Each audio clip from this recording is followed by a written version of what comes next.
സമാധാനത്തിനുള്ള പൊതുസമൂഹത്തിന്റെ മുറവിളി ഉയരുമ്പോഴും മനുഷ്യത്വത്തിനെതിരായ ആയുധ വ്യവസായം വൻതോതിൽ പുരോഗമിക്കുകയാണെന്ന് കണക്കുകൾ വ്യക്തമാക്കുന്നു.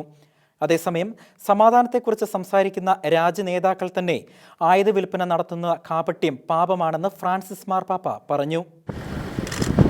ലോകമെങ്ങും സമാധാനത്തിനായി ആഹ്വാനമുയരുമ്പോഴാണ് ആയുധ വ്യവസായം വൻതോതിൽ പുരോഗമിക്കുന്നത്. ആംനസ്റ്റി ഇന്റർനാഷണൽ സംഘടനയുടെ കണക്ക് പ്രകാരം 6.5 കോടി ആയുധങ്ങളാണ് നിലവിൽ ലോകത്ത് വിന്യസിക്കപ്പെട്ടിരിക്കുന്നത്. ഓരോ വർഷവും 80 ലക്ഷം ആയുധങ്ങളും 1,60 ലക്ഷം തിരകളുമാണ് നിർമ്മിക്കപ്പെടുന്നത്. 60% മനുഷ്യാവകാശങ്ങളും ലംഘിക്കപ്പെടുന്നത് ആയുധങ്ങളുടെ ഉപയോഗത്തിലാണെന്നും സംഘടന വ്യക്തമാക്കുന്നു. ആയുധ വ്യാപാരത്തെ ശക്തമായ രീതിയിലാണ് ഫ്രാൻസിസ് മാർപ്പാപ്പ വിമർശിക്കുന്നത്.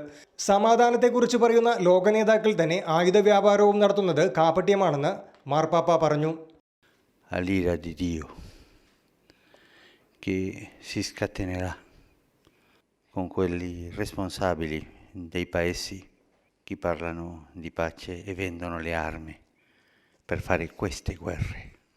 കഴിഞ്ഞ വർഷം $9,500 കോടി ആയുധങ്ങൾക്കായി ചെലവഴിക്കപ്പെട്ടത്. മനുഷ്യ സമൂഹത്തിന്റെ പൊതുനന്മയ്ക്ക് വേണ്ടി ചെലവഴിക്കേണ്ട സമ്പത്തിൽ നിന്നാണ് ഈ തുക എടുത്തുമാറ്റപ്പെടുന്നതെന്നും വത്തിക്കാൻ ഓർമ്മിപ്പിക്കുന്നു.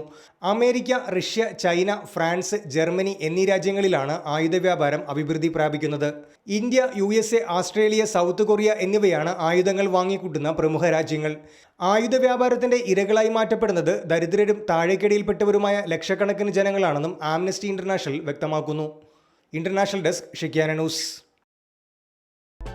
ഷെഖൈന ടെലിവിഷന്റെ വാർത്തകളും പ്രോഗ്രാമുകളും യൂട്യൂബിൽ കാണുന്നതിനായി ഈ ചാനൽ സബ്സ്ക്രൈബ് ചെയ്യുക. നിങ്ങളുടെ മൊബൈലിൽ തത്സമയം നോട്ടിഫിക്കേഷൻ ലഭിക്കുന്നതിന് ബെൽ ബട്ടണിൽ വിരലമർത്തുക.